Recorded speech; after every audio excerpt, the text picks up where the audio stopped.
go. Unfreaking believable. Unbelievable.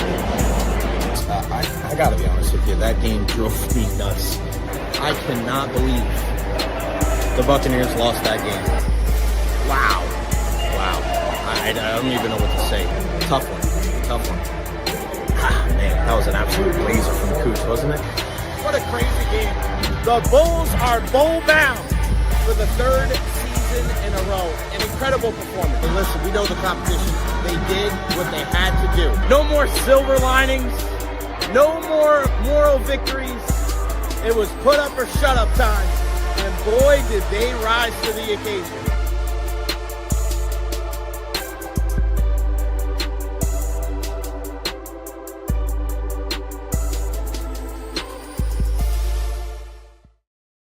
Boom! What's going on, everybody? Welcome to the Recher podcast. Happy January 8th, 2026. I feel like we're back in the groove now that it's a Thursday.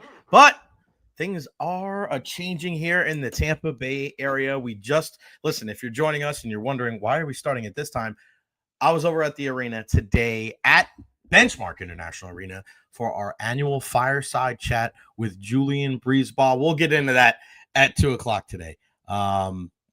Yeah. Oh, no, hold on. No problem. Our guy, Scott Reynolds, joining us at 1:30 today, baby. Roatan. Look at DT. David Terry from Roatan. Must be nice, my friend. Must be nice. I love you all. Thank you all for the love and the support.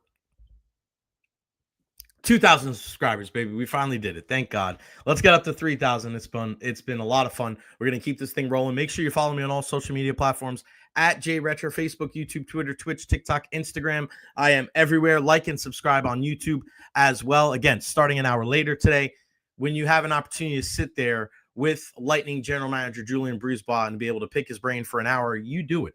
And it is not open to everybody. Just a select number of media members here in the Tampa Bay area. So thank you to the Lightning for including me. I do not take that type of thing lightly.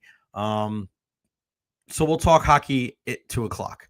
But in the first hour, we got to talk some Buccaneer football because of everything that is going down, everything that has happened in the last 24 hours. We know that. All right. Getting messages all over. Don't these people know that I'm doing a show right now? But if not, then it's up to me. I got to make sure that I send it on out there. We know that our pal Scott Reynolds from Pewter Report is going to join us at 1:30. Probably join us a couple of minutes earlier as well. But we'll talk about all the breaking news, all the things that we've heard. And it broke yesterday when we were on air over the Beckles and Recher podcast over there at the Dignitary Cafe, 4817 Southwest Shore Boulevard. Go check them out for the best kava and kratom in town. But we heard the news. Todd Bowles staying as the head coach of the Tampa Bay Buccaneers. But we knew that changes, they were a-coming. It wasn't going to stay status quo if Todd Bowles was going to remain as the leading man for the Buccaneers. And again, we'll talk about this with Scott Reynolds from Pewter Report at about 1:25, 1:30 today. And now we're hearing more and more over the last 6 hours or so. Josh Grizzard out as offensive coordinator of the Tampa Bay Buccaneers. And now we just heard that Thomas McGahee out as special teams coach of the Tampa Bay Buccaneers. And I asked Todd Bowles this. I hated the response because he acted like it was just weird. When you get into a situation where a guy is performing as poorly as he is, and I'm talking about Coach McGahee, it's one thing with Josh Grizzard. There's a lot of different things that you can say with the offense and the injuries and not having this full complement of players. And I get that. Young guy, fine. But the fact that Thomas McGahee was able to keep his job through all 18 weeks this season is just mind-blowing to me. It was one of the worst special teams units in the history of the Tampa Bay Buccaneers. We're going all the way back to the beginning. Like, just if you watched the Raise the Flags documentary on Amazon, some of the plays that they were making or not making, or as foolish as they looked out there in punt coverage, field goals, bro, was that the Raise the Flags documentary or the 2025 Tampa Bay Buccaneers special teams units? That was just horrendous. Terrible. Awful. Absolutely terrible. The fact that he was able to keep his job all year long, like I get it. And you want to be loyal in this line of work if you're Todd Bowles, right? I get that. But I said this on Monday and I'll say it again. If you're Todd Bowles, your loyalty's to the team as a whole, not to any singular individual coach. I don't understand why he's scared to fire a guy midseason. It doesn't mean that you don't turn into Ari Gold from Entourage with a paintball gun and just start pew, pew, pew, pew, pew, knocking people off in the season when things don't go well. I get that. But one thing that I lauded Todd Bowles for, why I was like, hey, pump the brakes on trying to get rid of him before this season was, hey, he was showing some signs of changing, that he was going to get better, and he was more open-minded to certain things. Bro, that's another thing that he has to do going forward. You got to understand when the right time is to pull the plug. Did we really need to see 18 weeks of Thomas McGahee as a special teams coach to know that he's not the answer? Bro, what are they doing? If you're just kicking the ball out of bounds anyway, you're getting field goals kicked, you're getting punts blocked. Every single time you kick the ball, people are trembling in fear because you might get it returned for 40 fucking yards. Like, I don't quite understand. This is what bothers me about when it comes to football, when people are afraid to make a change. And I get it. A change doesn't always mean better. But shit, when you are as bad as it is, you got to do something. You got to do something. Sitting there and just thinking, man, if we sit here and we're just patient and we're calm, things are going to revert back to the mean in a positive way. That's not the way it goes. I am still absolutely floored that Todd Bowles is the coach again next season. I think it means, I won't say means more. I think it affects me a little bit more because I'm not, you should fire that guy. I hate calling for people's jobs. I don't think I ever do. I don't say you should fire, but it's just like, dude, let's be realistic. You're a Buccaneers fan. Just maybe you're not a Buccaneers fan. Going into 2026, are you confident that even if Todd Bowles brings in some different coordinators, that this team is going to be that much better? Even if they're marginally better. Like, what are we doing here? What are we doing? So you're going to go from 8-9 to 9-8 and then either barely scrape into the playoffs or maybe miss it again, right? Like, what's the point? Isn't the point to be consistently great, not just the majority of the time good? The best of a bad division? I cannot stand that the Buccaneers, with this decision, have looked at this whole equation through the lens of the Rays instead of the Lightning. They're looking at this, well, we don't want to do this because if you do this, then you have to make all these changes and then you can get progressively worse. Let me ask you guys. If I tell you that you're going to get a new coach next year and he's going to have some struggles, but you're going to clear out some of the dead weight and you're going to play and you're going to make some rookie mistakes, but you're going to get better in the next 2 to 3 years, would you rather do that now than go for another season with Todd Bowles where you could be a game or two better, but you really is that the guy that's going to be able to make the decisions down the stretch in pivotal ball games that's going to put you in a position to win the Super Bowl? Our goal, what we were saying this year going into the season was not, hey, the Buccaneers are going to be good. We just want to see them make the playoffs. The goal was a long postseason run.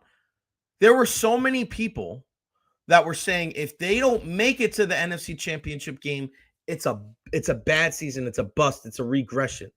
So can we honestly say that those are the same goals next year?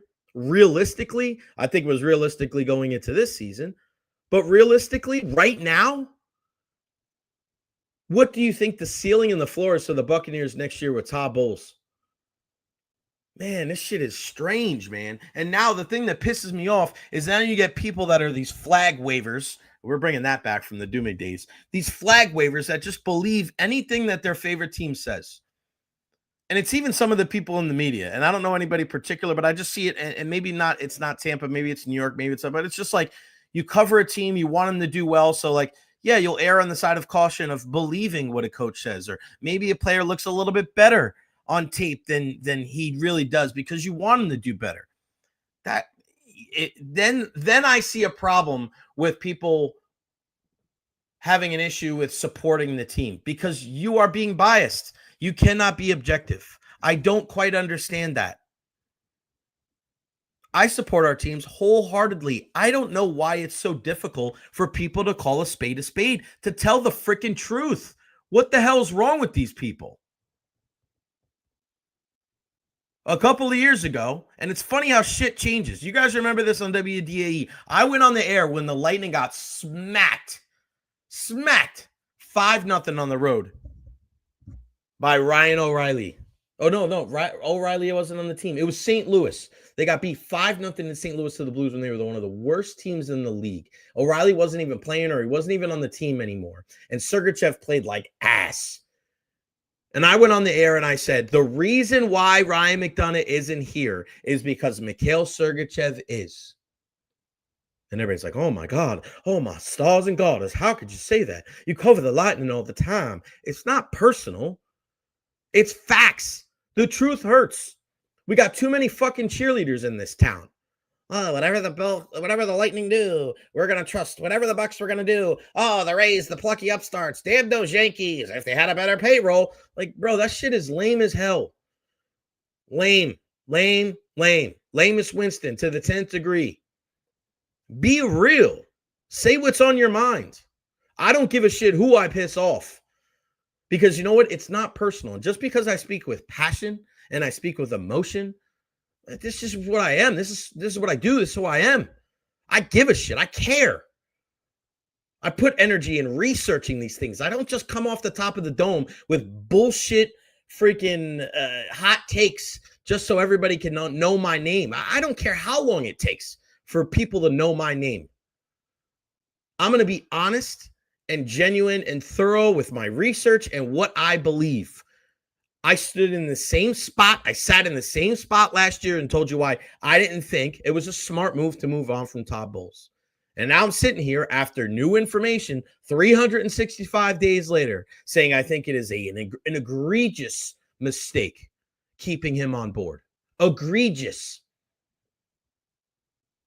Again, looking through the lens of the Tampa Bay Rays instead of the Tampa Bay Lightning when you just won a Super Bowl in the last 5 years is asinine. You're sitting there and you're having these conversations like, well, we should be grateful. And the Buccaneers historically have been bet. Fuck that. I don't give a shit about the history. I care about the here and now. This is a what have you done for me lately life that we live in. What have the Tampa Bay Lightning done when things haven't gone well? Oh, shit, we got rid of the captain of the goddamn team. I still don't think it was the right choice, but they did something. They brought in Jake Gensel. They traded away Sergachev, who I just talked about. You brought back McDonagh. You brought back Gord. You brought in guys like Douglas and Sabrin so you can stick up to the freaking Florida Panthers. Why? Because you have a team that can win a fucking Stanley Cup. You have a team that knows that they got to go toe-to-toe with the Florida Panthers, and they go about it where they're skirting around the sidelines, and they're habitual line steppers. So if you don't make an adjustment, you are going to get your ass handed to you, and your head pounded into the dirt for the third year in a row. Julien BriseBois, to his credit, said enough is enough, is enough, is enough. And what do the Buccaneers do? What do the Buccaneers do? The Buccaneers sit here and they're placating to a guy that is scared in week 18 to go for it on 4th and 2 from the opposition's 48. That's the kind of guy that we have leading this team. If you're not going to be no risk it, no biscuit, fine. That's probably a little bit too much for my liking.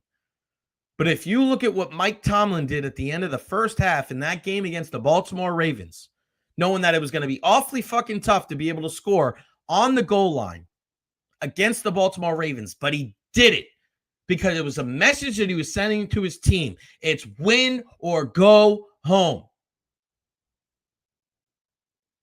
They ended up winning that game. That's the type of mentality that we want from our coaches. When you look at a guy like Todd Bowles, and people tell me I can't stand his disposition on the sideline. He has no fire. He has no energy. He has no emotion. You're full of shit and you don't know what you're talking about. It doesn't make two shits a difference at all. Now, if you're telling me that not going for it at the 50 bothers you and that's playing it too safe, then I'm with you 100%. High five to you. Let's make 10. But for far too often, we just sit here and we take what everybody tells us, the Yaya Diaby thing too. We're going to talk to Scott about it because he was the guy that spoke about it. Yaya Diaby talking about players and we didn't do this and we need to practice more and blah, blah, blah, blah, blah. Dude, you had 7 sacks this year. 7. You had 1 sack in the first 5 games when you practice every freaking day with pads on for the most part. Where's the excuse then? And these are the games that y'all won. You still didn't rush the passer. I don't want to hear anything from people that ain't performing. What kind of track record does Yaya Diaby have? Listen, this is the thing that bothers me, okay? You guys want to get mad at Todd Bowles, right? For saying what he said at the press conference the other day about he thinks he's done a good job. He's done a good job. He's earned the right. He's earned the right to be able to come back next year. And what does everybody say? Everybody says, yeah, okay. But you know what? You were the best in a bad division. Those division titles don't mean as much.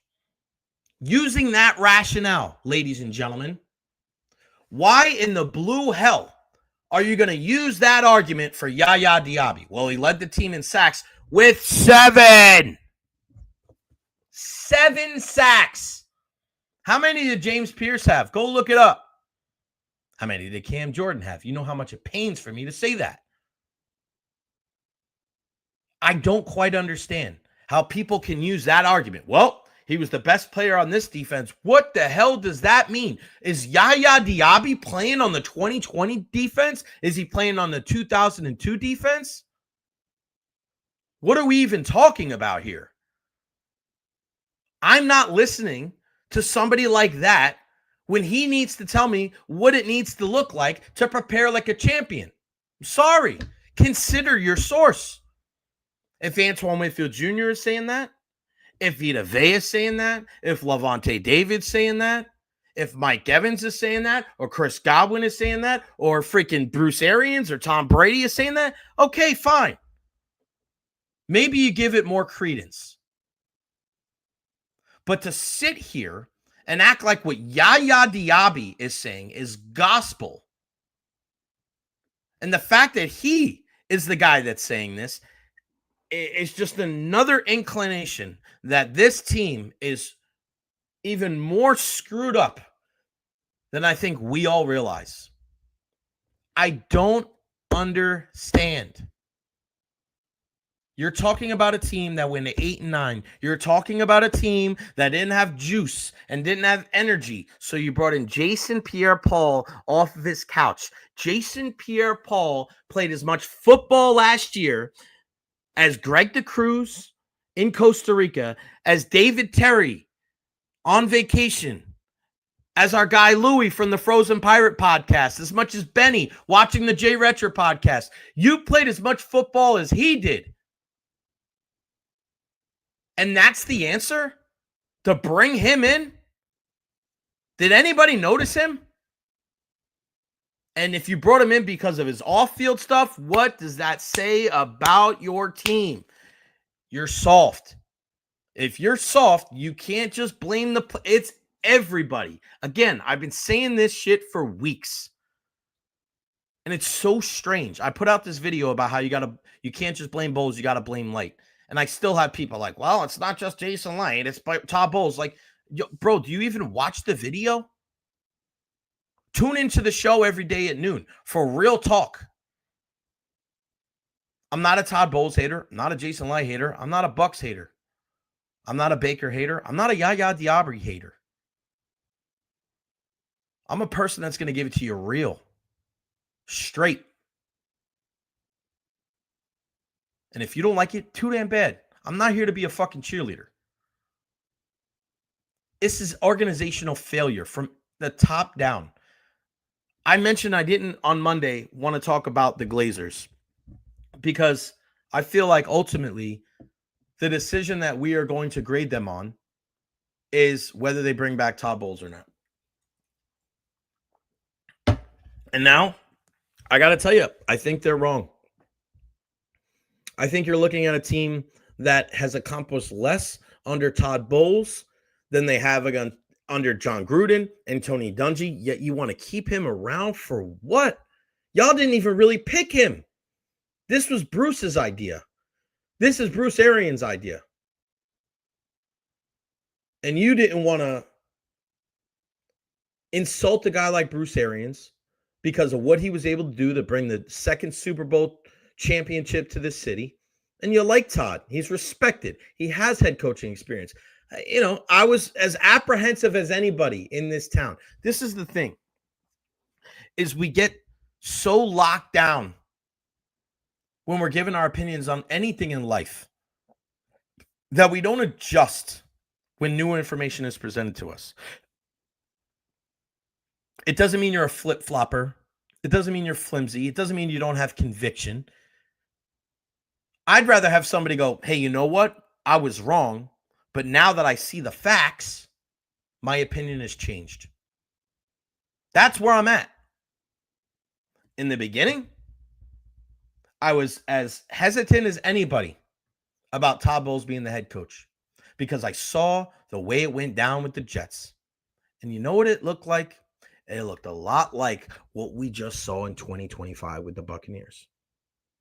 I looked up a quote and I forgot to save it, but I was home in New York with my family. I want y'all to do me a favor. Not now, because I need as many viewers as possible. When I get off air today at about 2:15, 2:20, I want you to look up ESPN articles in New York from Todd Bowles' year with the Jets. That final season he was in New York. I want you to go look up those articles, and I want you to read them.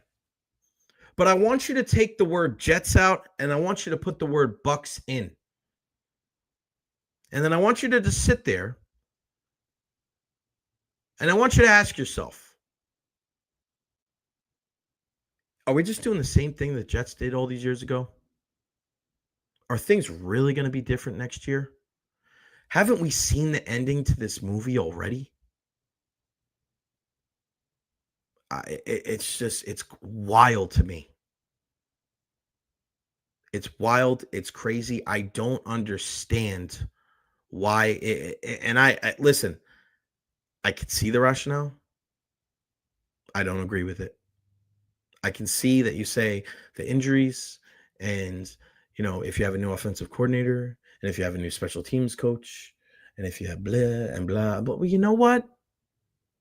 If I was 6'6", and I grew up with a basketball in my hand, my dad was Larry Bird, maybe I would have played D1 basketball. There are so few examples in sports of good players and good coaches and good front office members and good teams when you have to sit there and constantly have a caveat for them. Ifs and buts and woulda and coulda and shoulda. Bro, go look at good teams in professional sports. Right? I just spent an hour at the arena for the Tampa Bay Lightning. You know how many ifs we heard? You know how many woulda, coulda, and shoulda we heard? None. You're talking about a team that's one of the best defensive hockey teams in the game right now, without arguably the best defensive defenseman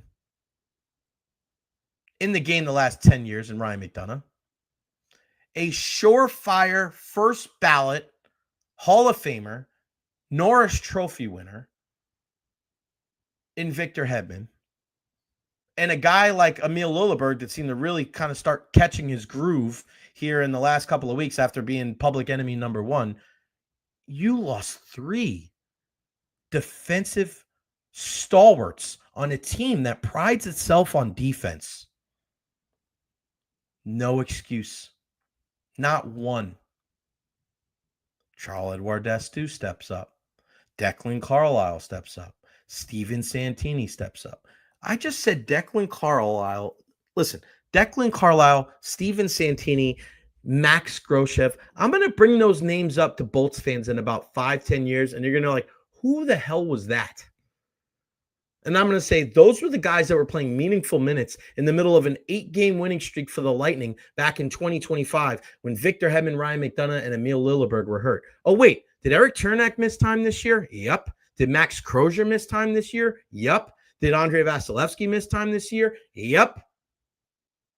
But somehow, some way, the Tampa Bay Lightning are still one of the best defensive teams in hockey. How does that happen? Is John Cooper a quote-unquote defensive mastermind or a defensive genius? Does he have anybody on his staff that is considered as such? A Rob Zettler? A Jeff Halpern? Dan Heinold? Anybody saying about that? Anybody saying that about those guys? No. Nobody's saying that. No fucking excuses. They just get the goddamn job done. We think it's going to be different next year. What's the excuse? It's an injury. They didn't have Servassier Dennis. Schematically, it's the walkthroughs, bro. That's just the biggest loser mentality that I've ever heard in my entire life. And if you think things are going to be different next year, they are. They are going to be different because every year is different. In certain areas, they may be better. In certain areas, they may be worse. He always gets injured. He can never catch a ball. But this year, how about Jamel Dean with a couple of interceptions? Probably not going to have him back next year. What happens if Bucky gets hurt like he does every year, and you don't have Rashad next year because he went to another place for more opportunities? Then what happens when you couldn't run the ball before, and now you may be the worst running team in football? What happens when this next offensive coordinator is more Josh Grizzard and Dave Canales than Liam Cohen? What happens then? What happens when you address the pass rushing situation in the draft and in free agency and you still don't get the right guys? You still have a Yaya Diaby, David Walker, Hassan Reddick performance again this year. That's what I don't get. You want to talk about the players. You want to talk about the coaches. You want to talk about the lack of walkthroughs and blah, blah, blibbity, blah. It's crazy. Crazy. How many sacks did the outside linebackers have for the Buccaneers this year? Combined. How many? Yaya had 7. Nelson had 3. Reddick had 2.5. You want to put Elijah Roberts on there with 2? Fine. 14.5. Logan Hall had $1.50. 16. Marquise Watts had a half. BriseBois had.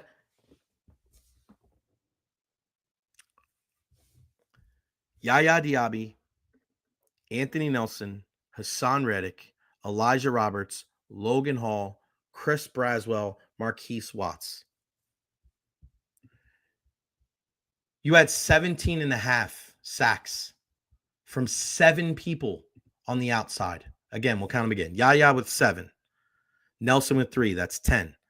Hassan Reddick, 2.5. That's 12.5. Roberts with 2. 14.5. Logan Hall with 1.5. That's 16. Braswell with 1. 17. Watts with a half. 17.5. 17.5.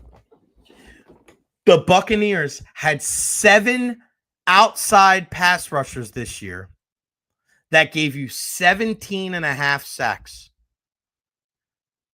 You had 7 guys on your team that get paid for sacks. And they had 5.5 sacks less than Myles Garrett. but we want to hoard draft picks. We want to make sure that we're keeping everything together. Bucks have fired defensive backs coach Kevin Ross, defensive line coach Charlie Strong. I just don't. And you're keeping what redeeming qualities? What redeeming qualities does Todd Bowles have if he's firing all the people that he added to his coaching staff for on the defense? What are we talking about?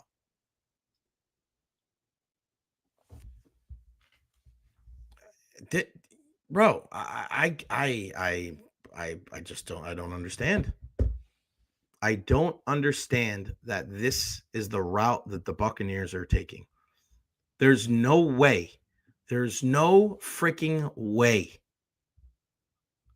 that I would ever think about this, man. You have a hand. You want to talk about who picks the players, who picks the coaches? The coaches fill out their coaching staffs, right? So we're giving him another opportunity to do this because it really worked the last time. Kevin Ross and all these. What?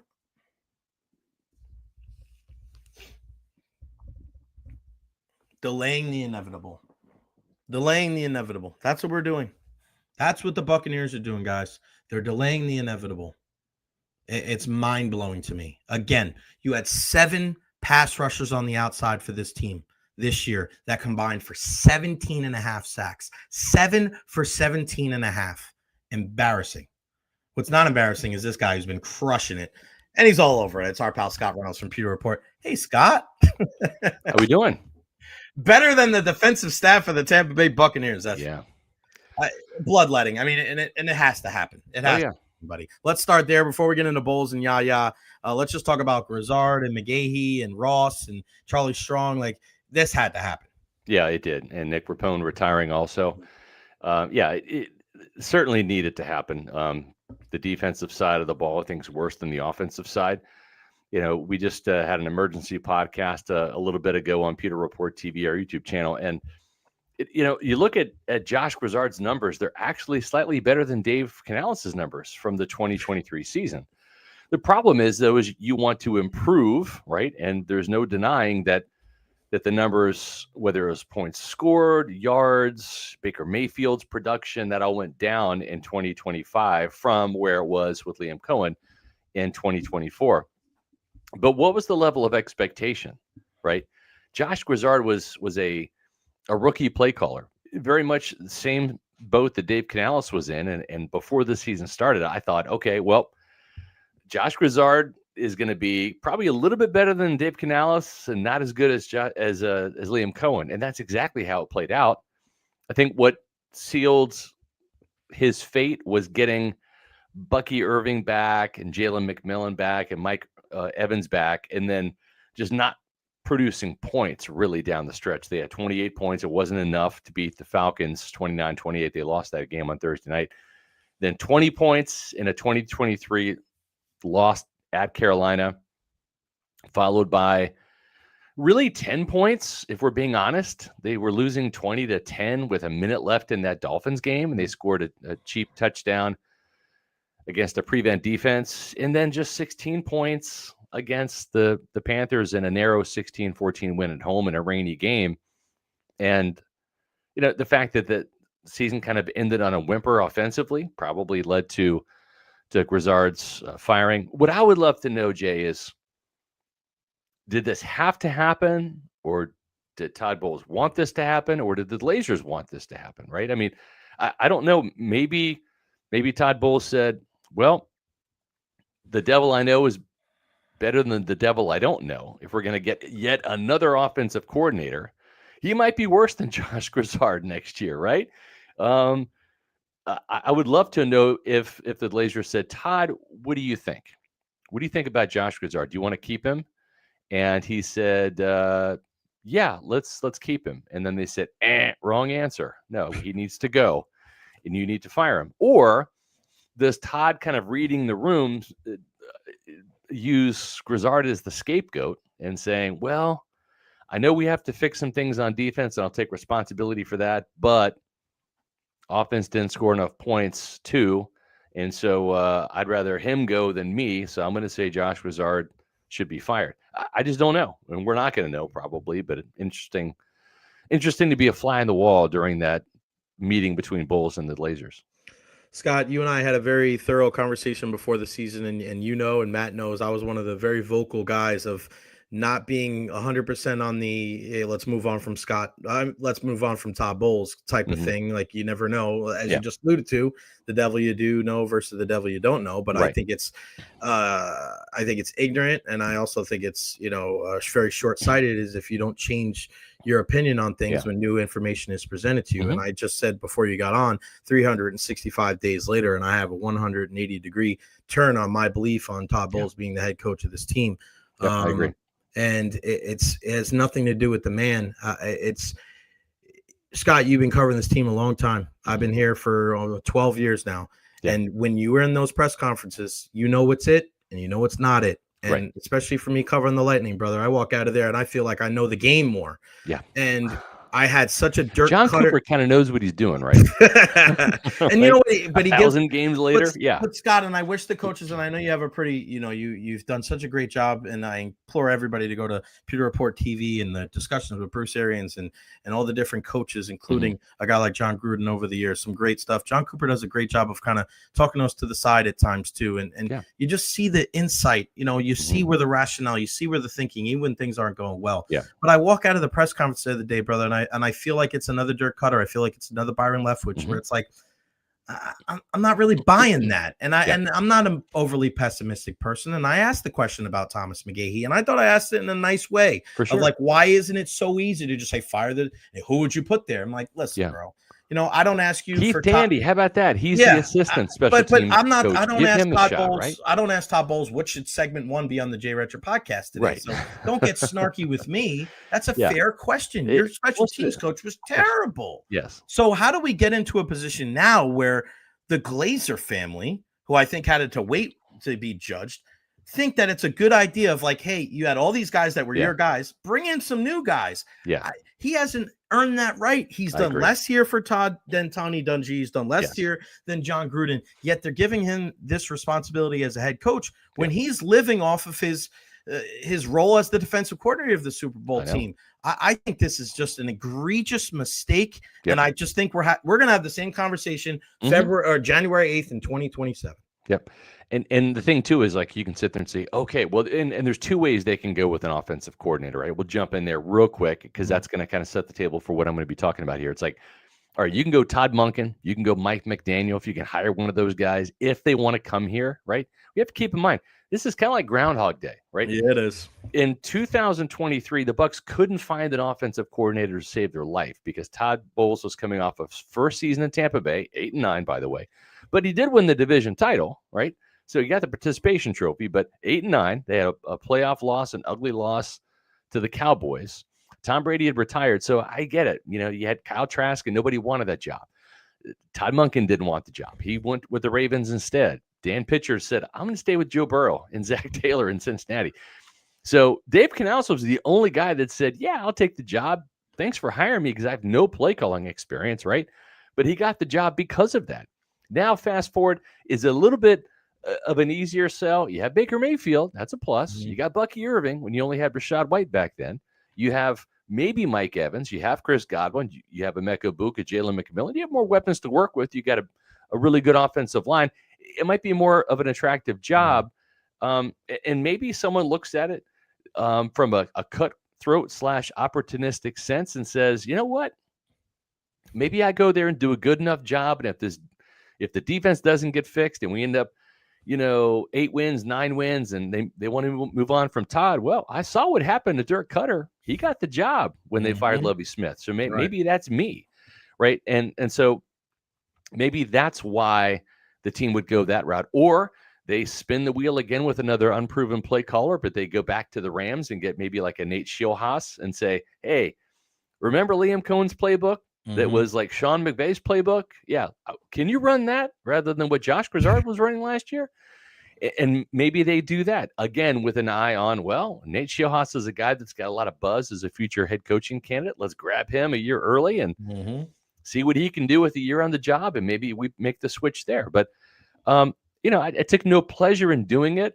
I've been accused of being a Liam Cohen lover and all of this, but it's like, did a Pewter Pulse video on this the other day, Jay. We have to realize that the Blazers made a big mistake in letting Liam Cohen go out the door to Jacksonville, right? And it's not just because, well, but Todd Bowles at the time, he won his 3rd division title and he improved, from 9 wins to 10. It was all the offense. Mm-hmm. And they're not paying attention to that. They're looking through the 2024 season with rose-colored glasses on, pewter-colored glasses on. The offense was the superhero the entire 2024 season. Todd Bowles' defense was banged up and not good, right? And it didn't get much better with some new people and some healthier bodies in 2025. In some areas, it got worse. Sacks went down. Points allowed were up, right? But the thing is they made that mistake. Not only was Liam Cohen a really good play caller, he's proven to be an excellent coach. Remember, he took 0 assistants with him to Jacksonville. So he hired a brand new staff. He wasn't allowed to take anybody from Tampa Bay. So brand new staff with a downtrodden 4-win Jaguars team. He flips it from 4-13 to 13-4. We just celebrated 50 years of Buccaneer football? Jay, guess how many seasons the Buccaneers have won 13 games? One. Yeah. In 50 years. And Liam Cohen does that out of the gate. I don't know. One more thing. If you take Todd Bowles' 8-9, 9-8, and 10-7 seasons, okay? And if you were to take the Buccaneers and put them in any other division in football, they're not a division champion in any other football division, right? So, I mean, like the Buccaneers are kings of Crap Hill. And so the 8-9 wouldn't make the playoffs, even as a wild card, in any other division in 2023 or 2022.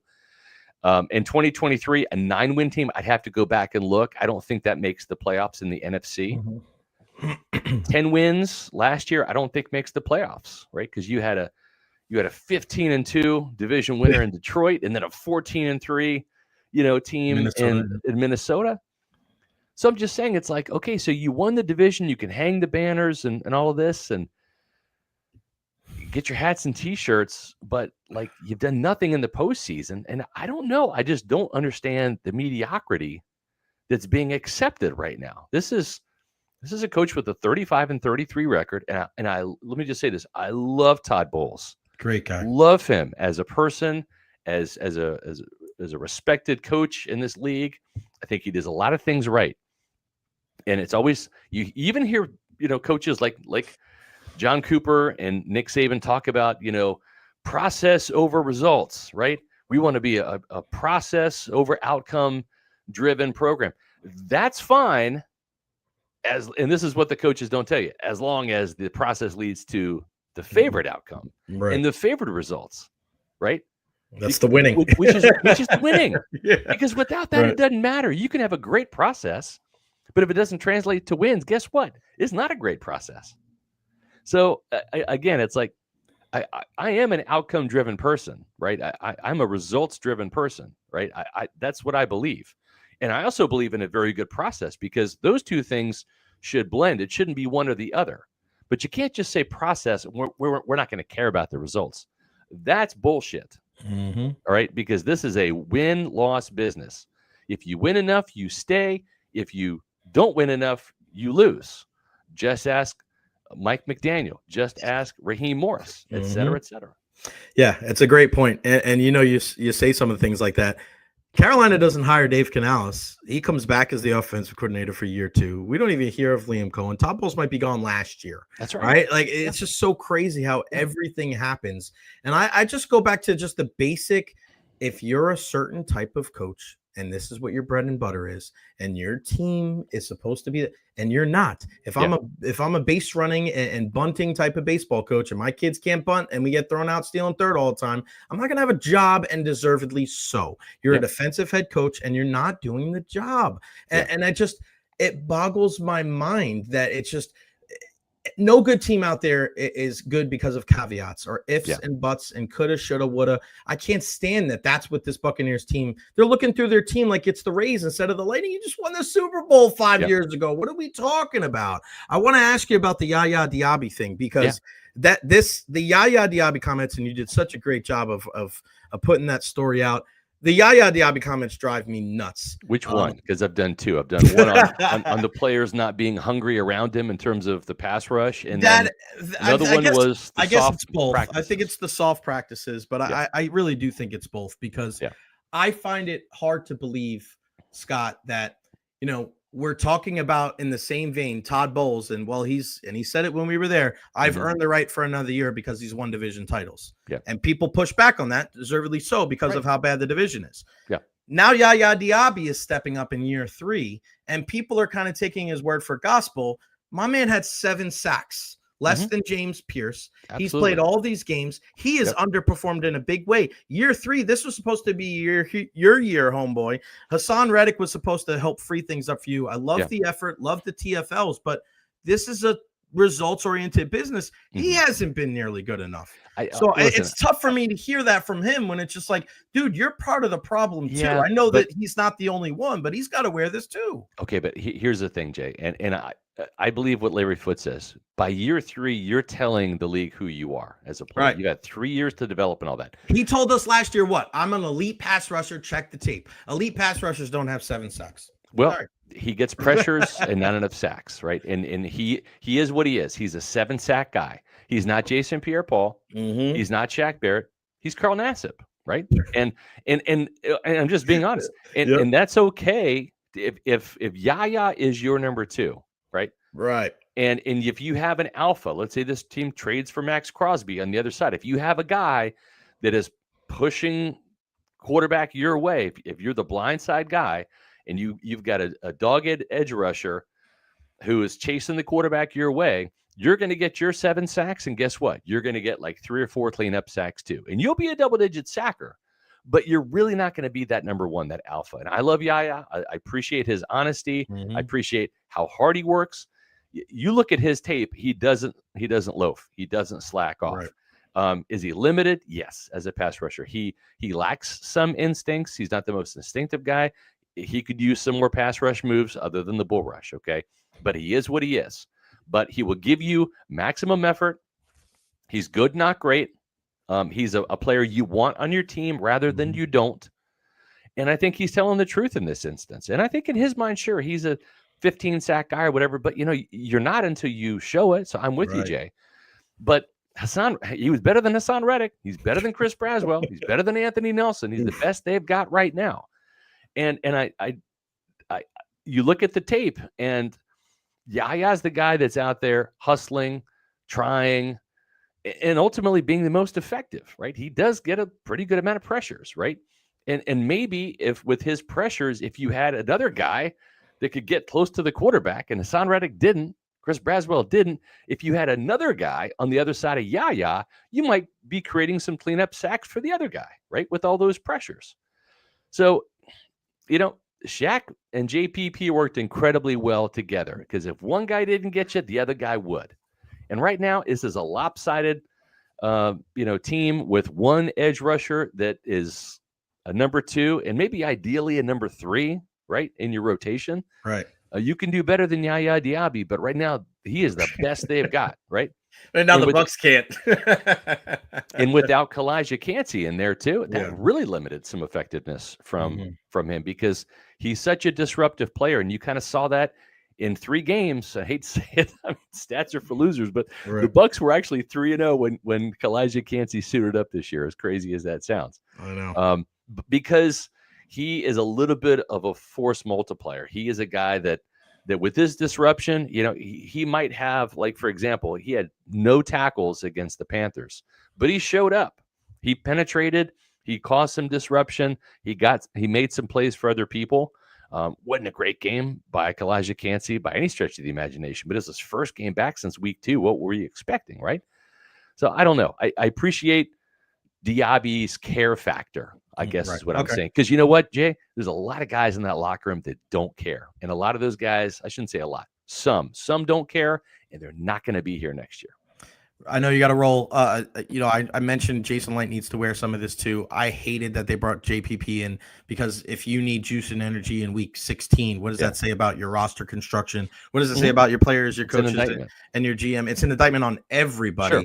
What's going to make you feel better as a Bucs fan? I know you got to go in 5 minutes. Just 2 minutes of what's going to make you feel better as a guy that covers the Bucs in the next 6 weeks, as far as names or just actions that needs to happen with this team to make you feel a little bit better, optimistic going into 2026. I mean, get a guy that get a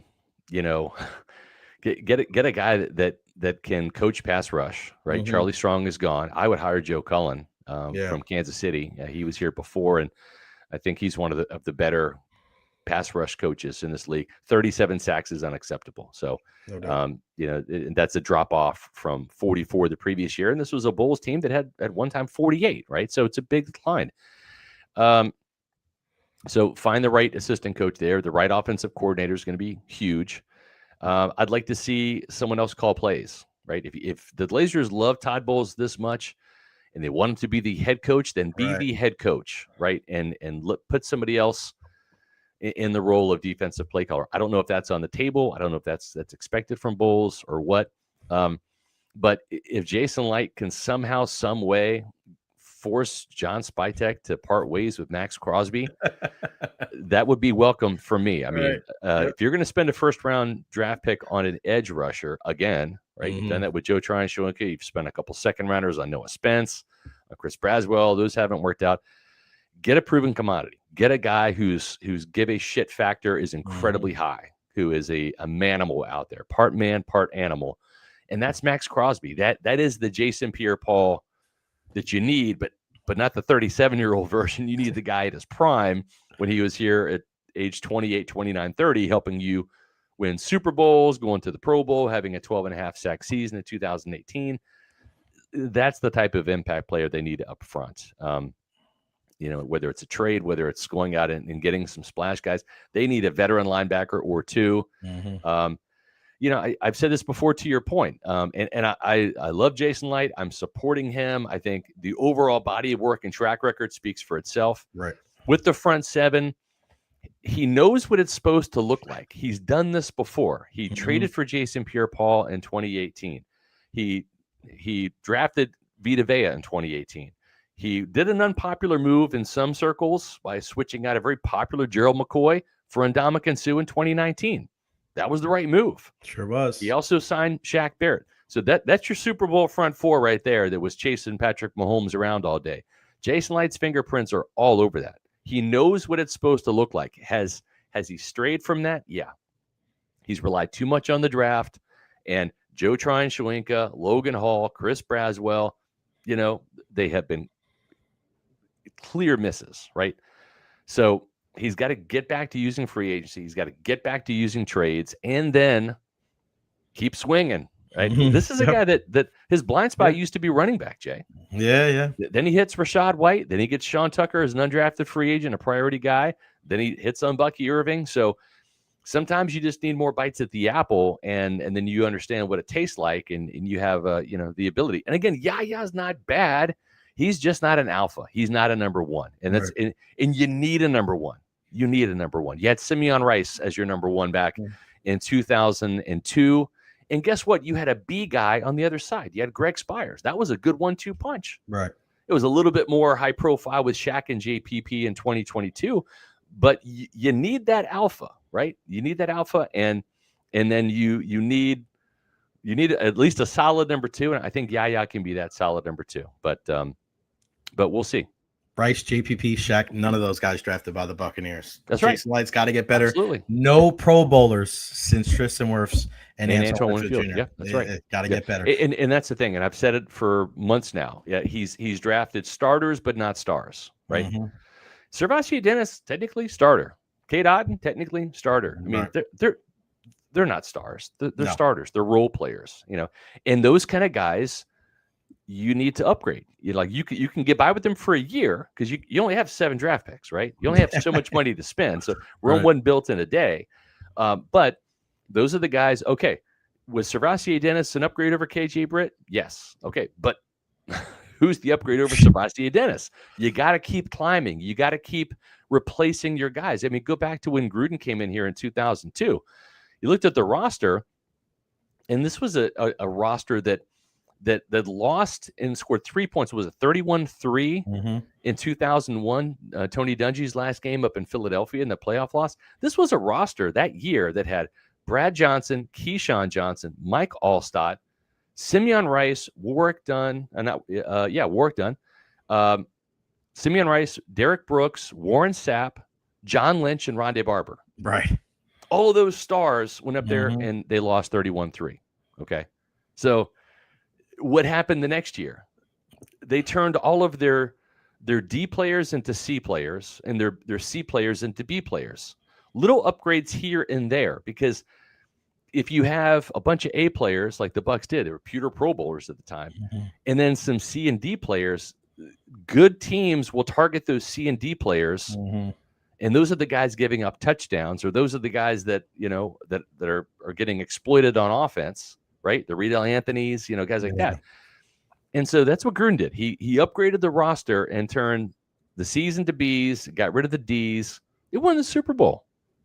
And I think that's what the Buccaneers can do. I don't think they're a Super Bowl team next year, but if you can replace the Logan Halls, replace the Hassan Reddicks, replace the Sebastian Dennis, right, and get incremental upgrades here and there, you can do it. The Rams without Aaron Donald quickly turned it around from 2023 to 2024, and then this past year, right? And I hate to say it too, and just a ton of injuries this year in Washington, right? A lot didn't go right. But Dan Quinn hits the ground running with a bunch of free agent additions, right? And, of course, they drafted the right quarterback. But look what the Commanders were able to do in 1 year. Look what Liam Cohen was able to do in 1 year. You can flip it pretty quickly if you make the right coaching hires and the right moves. And this has just got to be, what was the Tom Cruise movie back in the 80s? All the Right Moves. Jason Light and Todd Bowles have got to make all the right moves. You got all the right moves if you're watching them on Pewter Report TV, pewterreport.com. Scott Reynolds, our guy on WFLA as well. Scott, always appreciate the time, and you're the best. I appreciate it, man. I appreciate you, Jay. Thanks, man. Looking forward to it. Thanks. All right, buddy. The great Scott Reynolds. He's going to WFLA, man. He's on the move, baby. He's got a lot going on. Pewter Report TV here with me, WFLA. He is the man. Again, pewterreport.com, SR's Fab 5. The way that they do their emergency podcasts on Pewter Report TV when news breaks, that's really why you want to follow them and you want to listen to them. You want to chat with them. Follow all of those guys. Scott Reynolds, Matt Matera, Josh Capo, Bailey Adams, Adam Salah, all of them, man. The whole crew over there.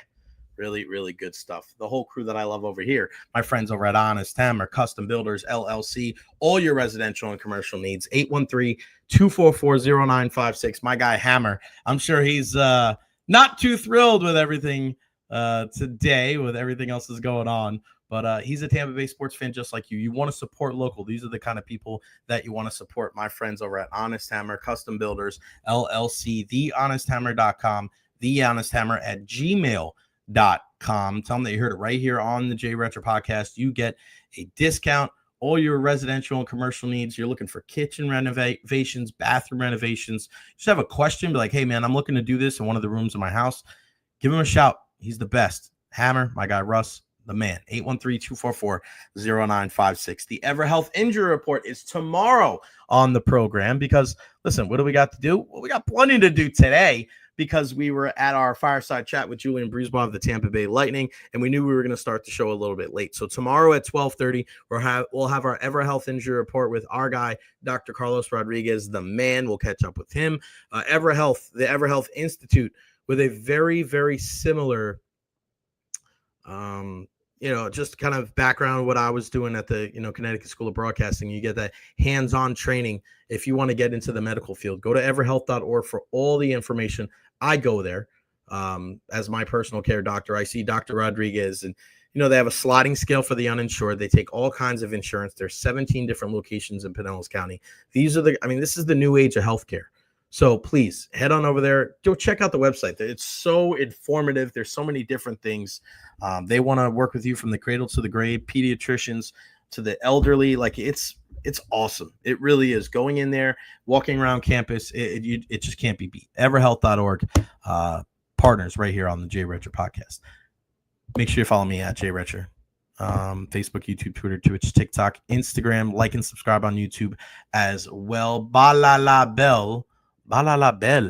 Also, Scott knows everything 100. You got that right. Got a couple of super chats, and it's my guys. Eddie, Bucks keep Bowles, fire Grizzard, Miami fire McDaniel, possible Bucks new OC. I'm happy time to go for John and Lamar. Got work, so can't stay LFG. Louis, my guy from the Frozen Pirates podcast, loves the show. Jay, keep doing what you're doing, keeping it real and speaking the truth. We got to get you on the Frozen Pirate podcast with all this cursing. I get fired up sometimes. That's the way it goes, man. Jacked up. All right. Let's see. Any breaking news? I always want to make sure that I'm keeping an eye on everything. All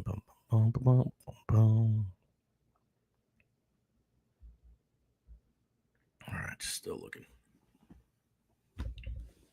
All right.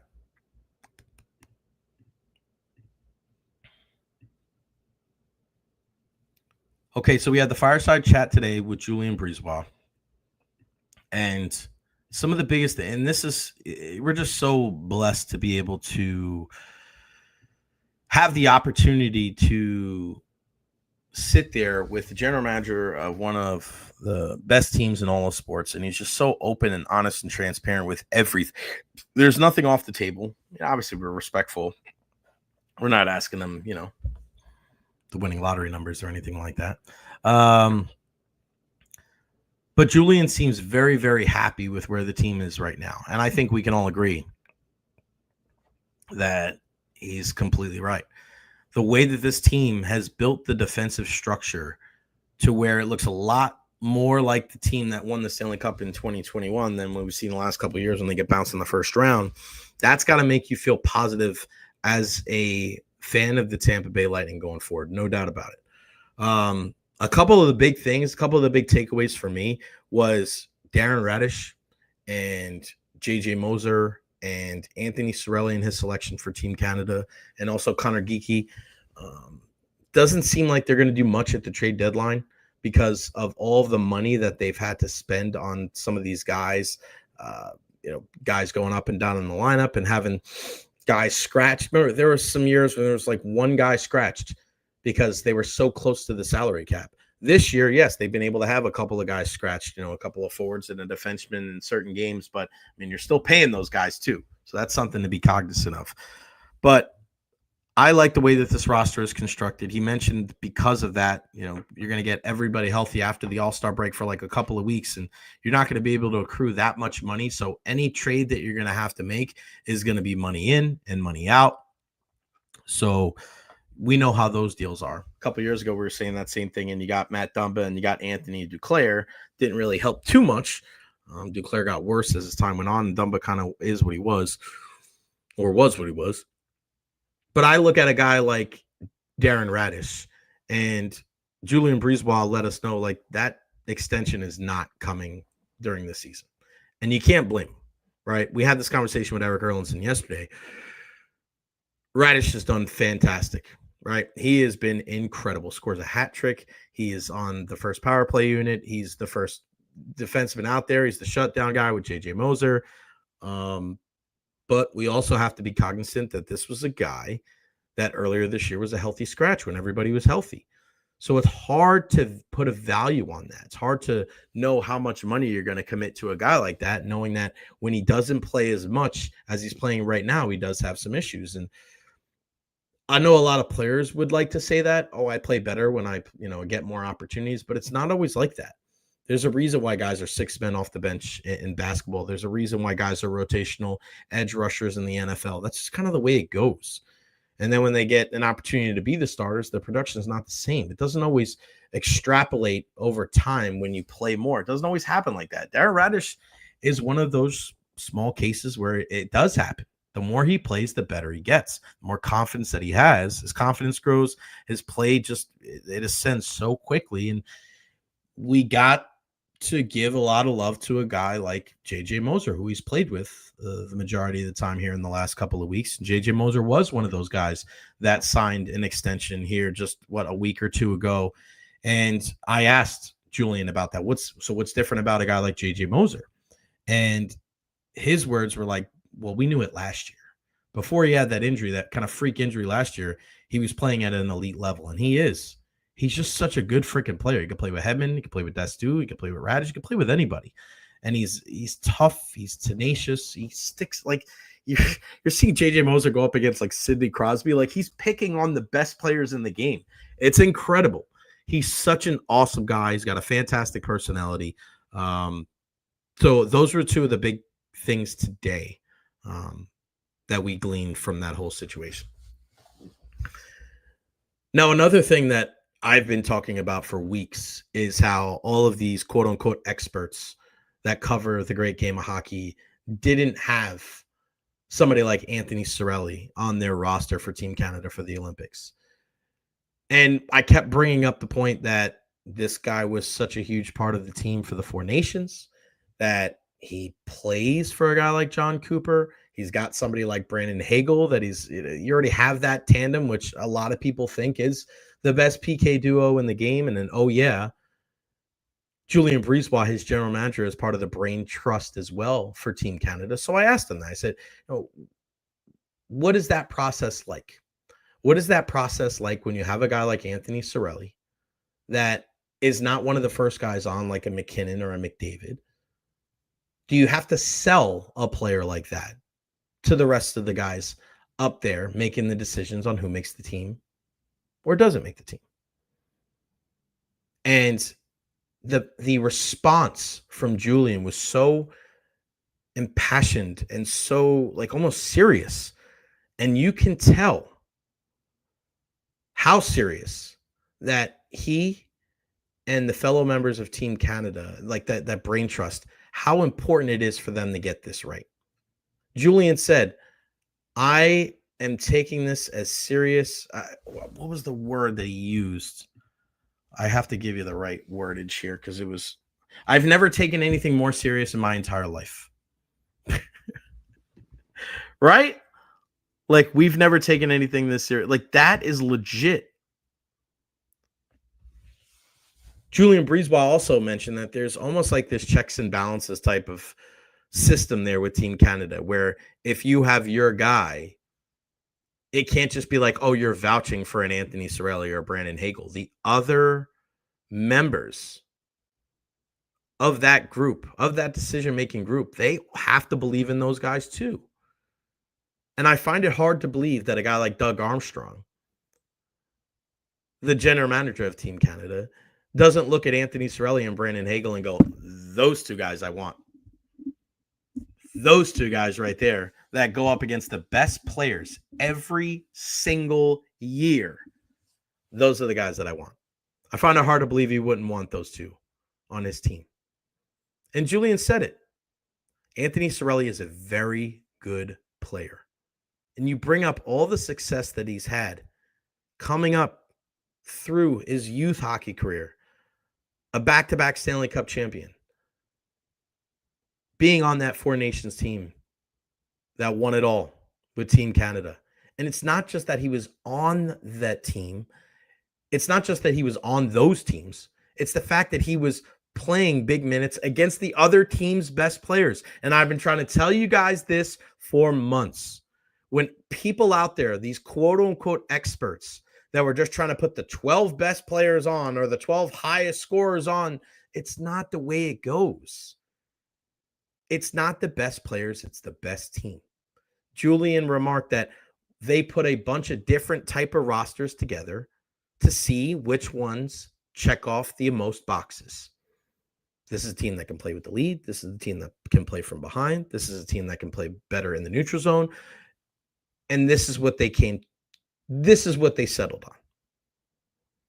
So for all the people out there erroneously saying that, oh, the only reason why that Brandon Hagel and Anthony Cirelli are on this team is because John Cooper and Julien BriseBois were pounding the table for them. You are categorically incorrect and blatantly false. You don't know what the hell you're talking about.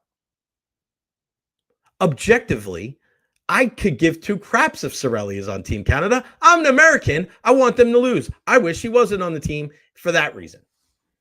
because I like Tony, because I support the Lightning. Yeah, I want him to be on the team, but I'm happy as hell that Sam Bennett's not on the team. I think he's a great player.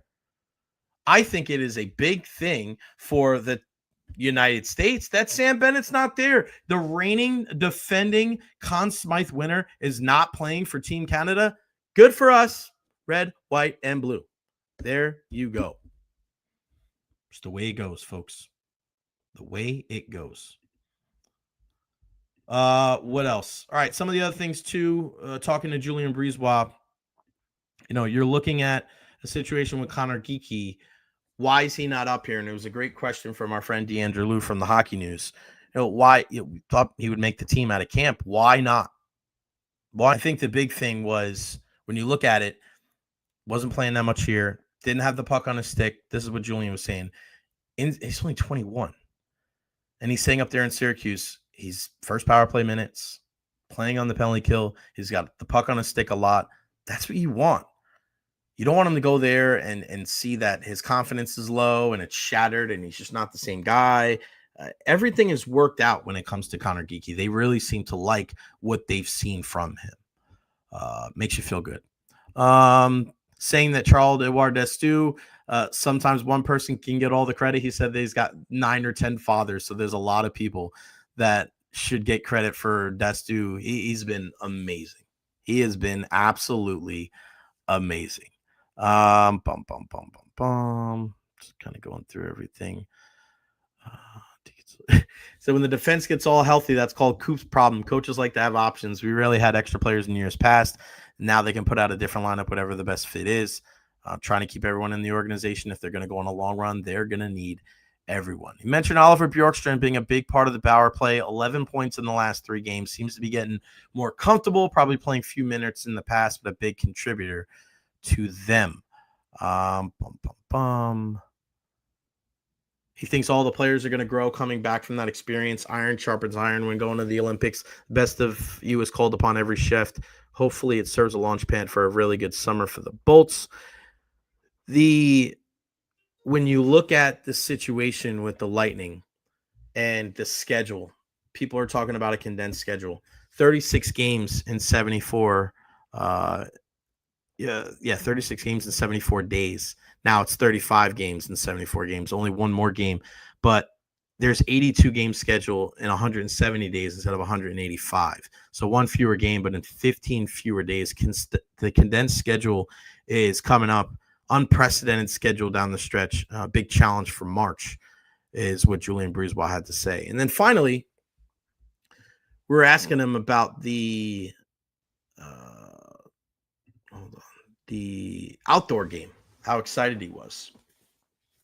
And Julien says he's excited for the Stadium Series. They've been lobbying for a long time.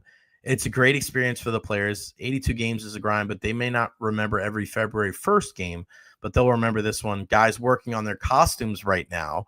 A lot of team bonding. It's awesome for the players and the fans. We've got the longest sellout streak in the league. The fan support has been tremendous. And he noted how the fans really appreciated the game against Colorado and how this hockey market has become more sophisticated, more passionate, more knowledgeable. Our fans deserve it. He said no fans have ever traveled as much to Europe for those games in the NHL like the Lightning fans. That it was 50-50 fan base in Nashville. You listened to the video the other day from Gary Bettman, the commissioner. 25,000 people from the Tampa Bay area traveled to Nashville for that Stadium Series game. He felt confident they were grinding him down. Vinnick at the Board of Governors meetings would always bring it up. Julien at his general manager meeting, Steve Griggs when he was ever with the league. They were very confident they would eventually get one some point last season. There was a lot of different ideas when it came to the ice, and they eventually obviously settled on the tent.